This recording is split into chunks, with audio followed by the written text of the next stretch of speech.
Frankly, I find it a little hard not to be seduced by him.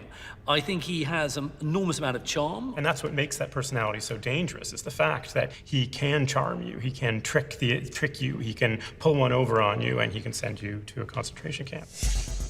Göring used charm to mask his brutality. He saw himself as a dashing man of action and a subtle diplomat who could turn every situation to his advantage.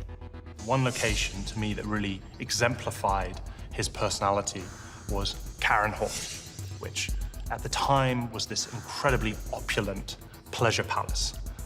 Anthony, why was Göring so obsessed with opulence? Göring had a very particular idea of appropriate living for a man of his station. The idea was formed in his youth, living at Castle Feldenstein, and he tried to realize it in Hall. I think that's absolutely right. He was a big personality, and he had very, very greedy tastes. You know, he liked his food, he liked his drink, he liked his morphine, and he liked his works of art. So, in many ways, he was like this big monster that just needed to suck in as much stuff as he could, and it never ended. What was his motivation? I think, in absolutely succinct terms, he was a thief. When he got a chance to aggrandize himself and enrich himself, he took it. Göring killed innocent people to maintain power and the wealth and luxury that came with it. He was ruthlessly ambitious, undermining rivals on his climb to the top.